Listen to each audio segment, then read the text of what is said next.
Revenons avec Tania, qui t'a donné une belle explication. D'ailleurs, Tania qui m'a donné une explication sur un exemple concernant le deuil, qui faisait allusion à une forme de rupture. Hein. Donc, ton exemple se situait entre le couple, hein, le limbé, c'est-à-dire des gens qui ne sont pas entendre ou séparer, toujours en amour, comme disait on chantait, en amour il y a toujours un perdant. Et donc pour que cette personne ne soit pas peut-être, je dirais, il ne faut pas être trop perdant. Donc il y avait cette technique que tu utilises. Alors, mais est-ce que c'est toi qui as mis en place, c'est ta technique perso, alors que tu t'es inspiré, Alors, il faut savoir qu'au niveau de l'exercice que je viens de vous proposer, c'est un exercice que je viens d'innover. À savoir que quand je pratique mes séances, c'est en fonction de ce pourquoi la personne elle vient. Je n'ai pas au préalable des exercices tout faits. Figé, ouais. Voilà. Ouais. Donc, je m'adapte à la personne, à la situation. Donc, des exercices. Pédagogie aussi. Exact. Ouais. Donc, en fonction de la personne qui vient, de ses capacités aussi, à pouvoir faire des exercices de concentration ou pas, de pouvoir en fait l'accompagner au mieux. C'est ça que je disais tout à l'heure. Je pratique aussi de la programmation neurolinguistique, la PNL. Je suis praticienne en fait en PNL aussi. Donc, ça me permet de mieux accompagner la personne pour pouvoir répondre à son besoin. Alors, tu parlais aussi dans ton bouquin, que je rappelle, hein, l'art-thérapie pour mieux vivre, que je représente, et là, c'est le 2e tome. Oui. Il y avait eu un premier tome, c'était... Oui. Comment surmonter vos angoisses. Comment surmonter vos angoisses. Alors, dans ce livre que j'ai survolé, il y avait l'art-thérapie en vous. Et lorsque tu dis l'art-thérapie vous sourit, est-ce que ce n'est pas une façon de vendre son produit? C'est pas une façon de vendre, puisqu'en fait, on est tous artistes. Et on est, comme on dit, des artistes qui s'ignorent. Ouais. Et en fait, quand on fait de l'art-thérapie, il ne suffit pas en fait de se dire « Ah, mais je sais pas écrire, je sais pas dessiner. » Ben, il n'y a pas besoin. Parce que tout le monde sait faire un trait sur une feuille. Tout le monde sait mettre de la peinture sur sa main, taper sur une feuille. Il n'y a pas besoin d'être un artiste connu pour pouvoir faire de l'art-thérapie. C'est en fait juste pouvoir en fait réveiller cette capacité qu'on a pour dépasser une difficulté. C'est ça. Parce qu'en fait, avec l'art-thérapie, il y a de la peinture. Il y a l'écriture. Il y a l'écriture. Le dessin. Il y a aussi. Il y a d'autres techniques, hein, comme la chanson, la poterie. La musique, etc. Oui. La poterie. Et donc, c'est destiné en fait à tout âge. Exact. Parce que les enfants n'ont pas de problème, mais ils n'ont pas. C'est pas qu'ils n'ont pas de problème. Ils ont des problèmes. Je prends l'exemple des élèves parce que tu travailles aussi avec des enfants, des enfants du primaire, de tout âge. De tout âge, de 7 à 77 ans, peut-être même à 100 ans. Et aussi avec les seniors. Oui. Alors, comment ça se passe généralement lorsque vous êtes en activité? Alors, en activité, avec les enfants, la plupart des accompagnements que j'ai pu faire avec les enfants, c'était pour travailler sur la concentration ou l'estime de soi. Ou encore des enfants qui avaient aussi des problèmes relationnels avec les autres. Donc, on travaillait en groupe. Avec les seniors, c'est pour pouvoir leur permettre déjà de continuer à se socialiser, à être en contact avec d'autres personnes, mais aussi maintenir leurs acquis. Donc, au niveau de l'écriture, au niveau de la dextérité, au niveau de l'expression aussi orale. Donc, c'est vrai qu'avec les seniors, c'est vrai que c'est un public que j'affectionne particulièrement. C'est vrai que j'ai fini ma formation d'éducatrice avec des personnes âgées et j'ai toujours été aussi en contact avec nos aînés. Donc, voilà, parce qu'on est tous amenés, je l'espère, à devenir seniors. Mais oui, autrement, si c'est pas senior, c'est la mort. Ouais. Alors, tu disais aussi, en toute chose, puisque il y a un lien, en toute chose, malheur est bon. Alors, expliquez-nous ça, parce que vous l'avez bien comprendre, ça veut dire peut-être quoi font habiter. Et on m'a arrivé, mais il ne faut pas blâmer contre la réalité. Exactement. Voilà. Alors expliquez-nous ça en définition par rapport à la technique art-thérapie là. Alors par rapport à l'accompagnement des personnes, donc c'est vrai, c'est pouvoir leur permettre de prendre conscience qu'il y a eu une difficulté à un moment donné de la vie. Et en fait, par exemple, on va rester sur le deuil. La personne a eu cette situation de deuil, de séparation. Par exemple, elle a perdu un travail. C'est aussi un deuil qu'elle vit. À ce moment-là, c'est de pouvoir en fait mettre en lumière avec donc là on va utiliser l'écriture, tous les petits détails de cette vie qui vous a permis d'évoluer différemment. J'ai perdu mon travail, ok, j'ai perdu telle et telle situation, tel et tel avantage. Mais ça m'ouvre vers quelle opportunité? Ça me permet de connaître quoi de moi-même? Ça me permet d'avancer vers quoi? Vers quel autre horizon? Donc, c'est permettre de faire un listing, donc en écriture, sur tac, tac, tac. Ce que j'ai perdu, ok, c'était important, mais pourquoi? Comment c'était important pour moi? Et maintenant, je vais vers quoi? Je vais vers où? Donc, en ce sens, comme on dit, il ne faut pas blâmer en contrariété. C'est ça, on peut être là, c'est peut-être plus bon, mais on peut trouver après. On peut bon butin. Alors, c'est en gens pour dire quelquefois, ou quoi mal mener quoi vous-même alors? Mais c'est de l'inconscient.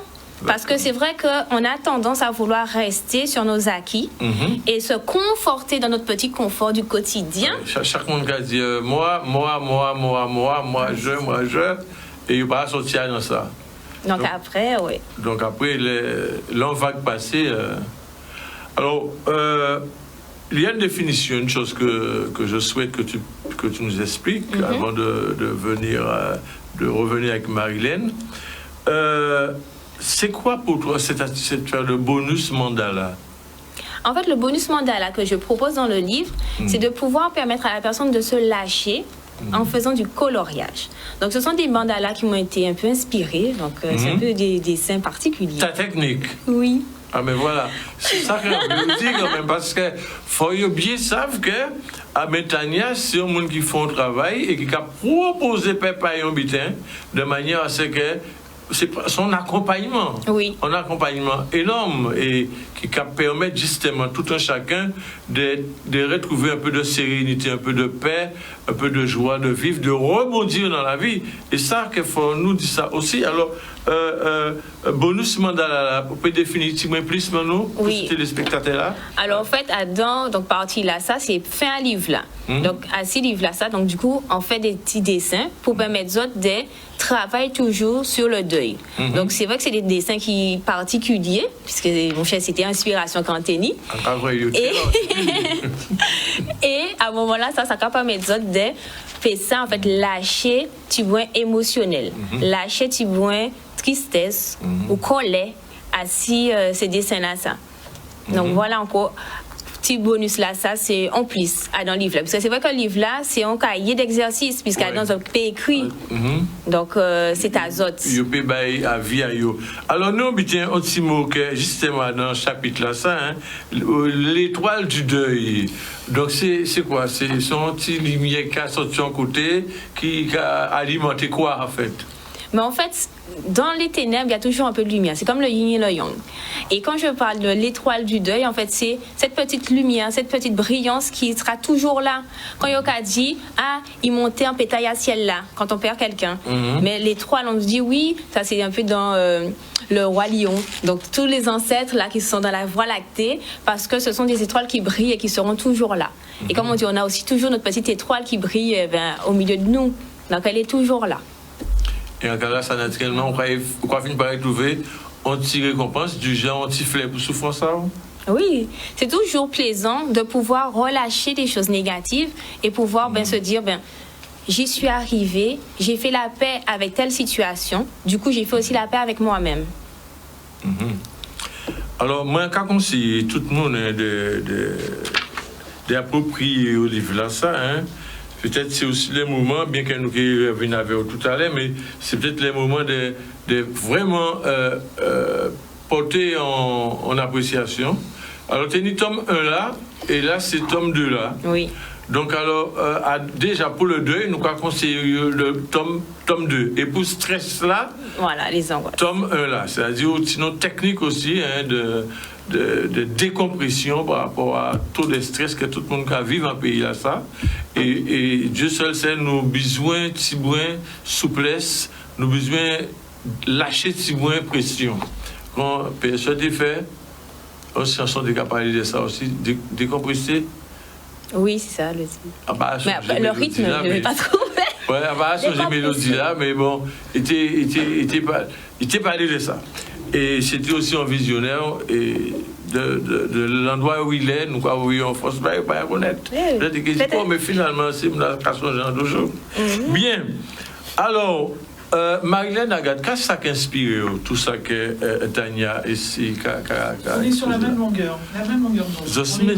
Vraiment, elle m'a rappelé des souvenirs parce qu'il fut un temps où je vivais en France. Donc en France, c'est la ville d'illusion, Paris d'illusion. Et puis quand on arrive ici en Guadeloupe, on est face à nous-mêmes. Donc je me suis retrouvée face à mon miroir, face à moi-même, de me dire, mais Marilyn, qu'est-ce que tu vas faire? Ouais, parce que tu as une longue expérience dans l'Hexagone. Voilà, exactement. Dans l'Hexagone, j'avais une très grande expérience. J'ai vécu là, mes enfants sont nés là-bas. Et par obligation, je suis arrivée en Guadeloupe. Et là, je suis face à un mur. Je me dis, mais qu'est-ce que je vais faire? Qu'est-ce que je vais faire pour remplir ces moments? Parce que la ville de Paris, on a le théâtre, il y a un tas de choses. Mais là, on arrive comme si on était face à soi-même et en se disant qu'est-ce qu'on va faire? Qu'est-ce que je vais faire? Donc, je me suis retrouvée à faire de la peinture, à m'intéresser à la culture, à des choses auxquelles je ne prenais même pas importance.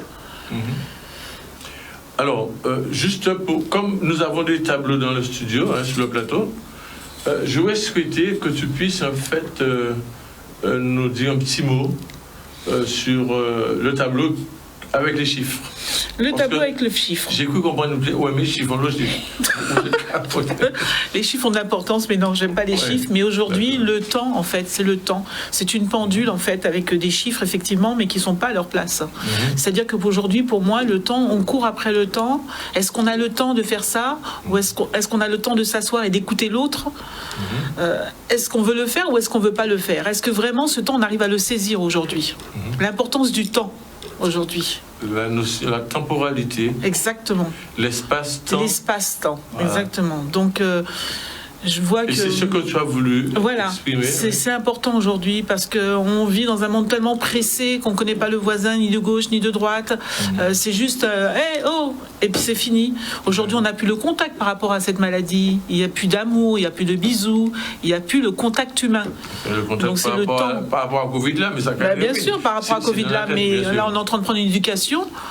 C'est une éducation qu'on nous donne là, en ce moment. C'est-à-dire, est-ce que dans quelques années, est-ce qu'on pourra réellement embrasser notre enfant? On est en train d'avoir une éducation. Nous rentrons dans un nouveau monde, une nouvelle ère, un nouveau monde, un ordre mondial. On ne sait pas.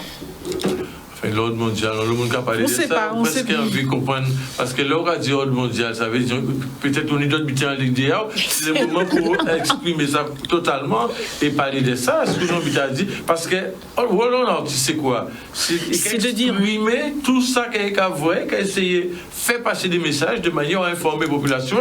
Et ça interpelle moi. Effectivement, là, regardez les pendules là, envoyez-la de la placer, voilà, c'est en opposition, si la place sur l'autre côté radiateur, mais c'est bien en pendule, mais de quelle planète pendule là? C'est-à-dire, elle est de notre planète, c'est-à-dire qu'aujourd'hui, le temps a une telle importance. Même cette histoire de confinement là, on ne sait plus quelle heure il est midi, midi j'ai pas encore fait à manger, il est 3h, voilà, on est perdu, on n'a plus le temps est en train de disparaître. Je sais pas si je m'explique, mais si je m'explique bien, mais voilà, le monde change, les horaires n'auront plus d'importance. On n'aura plus des horaires vraiment appliqués, des horaires vraiment avec la pendule, il est midi, l'heure de manger, il est 3h, l'heure du goûter. On est vraiment maintenant, on est lâché, on est à roue libre. On est à roue libre. Oui, effectivement. Mais est-ce que tu essaies de transmettre pédagogiquement tes connaissances? Bien sûr, je pense que c'est important. Oui. Tu donnes des cours? Je donnais des cours. Alors moi, je donnais des cours. J'ai donné des cours à des enfants, à des grandes personnes. Beaucoup de gens sont passés à mon atelier. Et je me suis aperçue qu'en fait, j'ai une porte d'entrée et une porte de sortie. Et la porte d'entrée, les gens rentrent. Et je me suis aperçue que j'étais un passeur. Et non un peintre. Un passeur. C'est-à-dire que je donne des éléments à des gens pour qu'ils puissent avancer. Et ils s'en allaient. j'arrivais pas à garder un groupe pour dire que je les emmène et on va travailler ensemble pendant des années. C'est-à-dire que je suis vraiment un passeur où je donne des éléments et les gens, quand ils ont fini d'apprendre, ils s'en vont. Ouais. Il y aura plus loin. Exactement. Impossible de les garder là sur place. Et toi, donc je me dis que c'est une mission en fait. Je me dis vraiment créer un groupe. Oui, c'est toujours bien d'avoir des élèves parce que j'ai eu quand même de vrais artistes qui sont pas encore mûrs, on va dire, mais j'ai eu pas mal de personnes qui sont rentrées en disant, je me dis, ils ont un potentiel pour aller beaucoup plus loin. Donc ils sont partis. Peut-être que dans quelques années, je vais entendre parler d'eux. Mais je me dis que nous, peintres, on est visionnaires, moi je me sens comme passeur. C'est vrai qu'on doit dire la vérité, il y a des choses à dire. On est politicien à la fois aussi. Mais est-ce que ce n'est pas normal que les jeunes, ils arrivent, et ils pensent à leurs besoins, puis ils aillent plus loin après? Si, c'est un peu normal, hein, mais il y a des gens qui restent avec vous pendant des années et qui sont là, et il y a des gens qui arrivent à créer des groupes et se consolider des groupes, et puis de faire un chemin... Mais moi, j'ai remarqué qu'ils rentrent et puis ils sortent, donc ils prennent tous. Par contre, ils continuent à avoir une... C'est moi, vu ce qu'elle dit sur le plan musical, en fait, Kassav, c'est un exemple, parce qu'il a joué quand même 40 ans, Tabou Combo joué 50 ans. Voilà. Mais qu'est-ce qui peut tenir ces gens-là? Il y a toujours un début et il y a toujours une fin. Il y a toujours un début, il y a toujours une fin. C'est quoi la fin? Mais si vous dites nous ça, nous sommes contents. La fin, c'est quand on se quitte, hein, quand on va au-delà. Ouais. Donc je trouve que même pour Kassav... Je ne sais pas la rupture, c'est la fin pour toi. Voilà, c'est la fin. C'est la fin. Voilà. Au fil à eau. Au fil à eau. Ouais, trouver une nouvelle vie encore peut-être. Tu as déposé ton souffle de vie. Voilà. Et tu as déposé ta blière, quoi. Exactement. Parce qu'un groupe comme Kassav, ils ont quand même tenu plus de 40 ans, ces gens-là, ensemble. Qui est-ce qui peut consolider ces gens-là comme ça pendant des années? Ça, c'est ton travail, une mission. C'est une mission, ce sont des missionnaires. Donc je me dis que le peintre, c'est un missionnaire, c'est un politicien, c'est un visionnaire. On est là pour montrer, pour donner des informations. Maintenant, on les prend, on les passe, chacun a sa vérité, mais on est là pour prendre ou on laisse. Mais tu peux encore recevoir des élèves? Toujours, moi je reçois toujours, la porte est toujours ouverte. Alors, on la porte là pour les élèves qui ont souhaité venir. Peut-être prends ça, il y aura pas,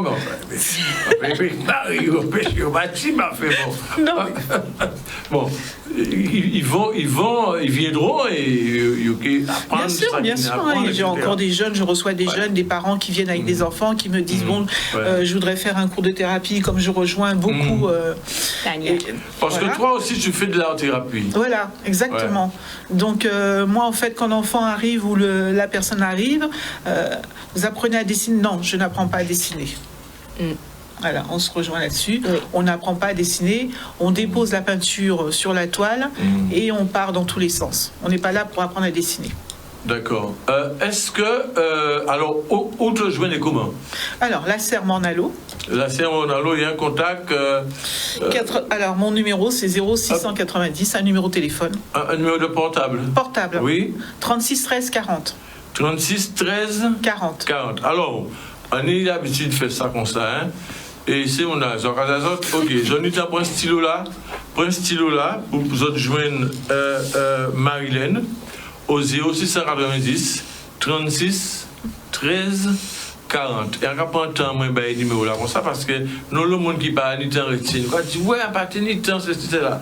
Et juste avant de nous remettre l'antenne là, parce que nous, quand remettre l'antenne là dans un petit moment, et nous vivons presque un bout de jardin Étienne, nous qui remet contact là, ça.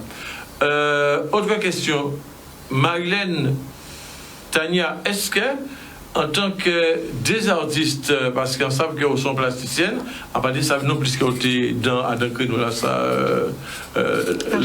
l'art-thérapie, est-ce que ça, c'est nous autres qui peuvent arriver à faire travailler ensemble? Bien sûr. Oui. Bien sûr. Ah oui? Bien sûr. Ils n'ont pas dit les autres avant? Non, pas du tout. C'est l'opportunité. Merci de nous avoir invités. Voilà. Mais c'est bon, l'émission a sorti de permettre des gens à rencontrer eux, de permettre des gens à croiser. Et le monde, musiciens, j'ai croisé ici, ensuite, ils ont échangé et ils ont arrivé à faire des travail des Au moins, ça, nous n'y mérite là. Ça veut dire que musique et agriculture sur la chaîne Canal 10 sont métiers qui capotent en plus tout le temps. Mais capotent aussi information, zot qui a casazot, et ça hyper important. Alors, Tania, qui j'ai justement récupéré, joignez-vous pour livre là pour les gens qui ont souhaité justement. Alors, c'est Bougalimbe là. Son bon document, ça qui va dans mon faveur, son qui libère les autres dans l'eau. C'est Madame Malimbe là aussi, parce qu'elle m'a pas qui n'ont pas travaillé. Le travail qu'a réalisé Tania Sensei, c'est un travail extraordinaire. Et en carré dit, c'est nous y avons au soir deux méta manioc. Tania et Agathe Marilène. Alors, comment te joindre et qui j'ai procuré le livre là ça? Alors, les livres ils sont dans quasi toutes les librairies de Guadeloupe, c'est-à-dire librairie antillaise, librairie générale, les trois. En fait, nous dit toutes les librairies. Oui, quasi, oui. Qui y a Moule, qui y a oui, il y a Moule, il y a Basse-Terre. Oui. Vous chercher l'art-thérapie pour. Et il faut leur demander. S'ils en ont plus, ils m'appellent et puis je remets le stock. Bon, d'accord. Et à Marie-Galante aussi. À Marie-Galante aussi. Oui, à la librairie Papyrus. À la librairie Papyrus, quand tu es à Grandbourg? Exact. Bon, ben nous avons fort force aussi pour mettre Grandbourg. Marie-Zenzol, Kembe fort. Et continuez à prendre soin de la population qu'on a fait ici bien. Allez. Et le numéro de téléphone. Est-ce qu'il y a un numéro de téléphone? Alors, oui, si on peut contacter aussi. Alors, pour les accompagnements, donc c'est le 0690 499 429. 429. Pour les accompagnements, c'est-à-dire en cabinet, qui ont besoin d'un accompagnement. Qui ont besoin d'un accompagnement, précisé. Donc, de façon continue, on va dire au moins sur 5 séances. Pour une raison, soit sur le deuil, soit sur la gestion des angoisses, par rapport aussi, au stress, ou bien pour les enfants qui ont du mal à s'estimer eux-mêmes ou dans la concentration. Aussi, je veux dire encore, de façon globale, même des personnes qui ont des projets aussi au niveau de la création d'entreprises, puisque au niveau de la PNL, il y a des processus en tout cas qu'on leur propose pour ça, et pouvoir me rencontrer pour un accompagnement en visio aussi, c'est possible. À distance. C'est possible. Oui, avec donc, Zoom. il suffit qu'ils vous contactent et vous pouvez faire une réunion avec eux. À distanciel. D'accord. Oui. Ah ben, c'est super. Nous vivons en boutage dans Étienne. Et semaine prochaine, ma canal qui revient chaque semaine. Hein, parce que là, nous avons nos vacances. Nous passons un bon petit moment. Nous détendons, nous prenons énergie. Et nous arrivons en forme pour que nous continuions justement pour l'information, continuer à permettre aux artistes nous d'exprimer des 26 plateaux là, parler de ça au café. Et nous voyons que naturellement tout ça au café là, c'est des idées qui sont intéressantes. En cas dit Tania Sensei, merci pour travailler là au café là, parce que c'est un travail très intéressant. Et en cas espérer que Guadeloupe qui prend conscience qui est crié, d'ailleurs au 0690, on va répéter 499 429, c'est contact à Tania Sensei. Et si vous voulez le livre là aussi, pas de problème à niveau là ça. Et puis, avec Marilène Agathe, continuez de travailler là ça, de dispenser ce savoir là. Et même si vous voyez que vous venez et vous partez après, pas décourager, parce que vous allez continuer à grandir de l'autre côté. Et quand vous-même regardez si bien, probablement, un jour, vous allez venir dire, maître, merci pour ça que vous apprenez nous, pour ça que vous faites nous, parce que la vie sur le combat, tout le monde va continuer, tout, ailleurs pas réfugé, tout le monde va bouger, et nous, dans le mouvement pictural, le mouvement de l'air, de temps, de l'espace, etc. Alors, merci pour tout. Si on a aussi bonjour avec vous, on est Nicolas. Ah, ben moi, je voudrais dire bonjour à toute la Guadeloupe, à tous les gens aussi qui me supportent, qui m'entendent, qui me parlent et qui m'encouragent surtout. Et je voudrais surtout souhaiter un grand encouragement à tous les artistes de la Guadeloupe. Parce que là, je crois qu'en Guadeloupe, on est vraiment en galère et ils ont besoin d'un grand soutien. Voilà. Absolument. Tania, sous notre mot à dire, pas ça, oui. Mais ce serait encourager les personnes à rester confiants en eux-mêmes et de pouvoir mettre en dehors de tout ce qu'il y a au niveau de la santé là, de ce qu'ils sont en train de tramer, mais de rester conscients sur eux, concentrés sur eux et pouvoir faire briller cette petite étoile qu'il y a en eux. Ah ben voilà, quand autres merci. Et puis nous allons retrouver nous dimanche prochain avec d'autres invités pour d'autres émissions. Toutes ces émissions là belles. Et les gens comprennent que c'est une émission qui est incontournable sur la chaîne Canal 10 le dimanche, généralement dans la soirée. Et Kembe Fort pas Molly, c'est Molly qui aide.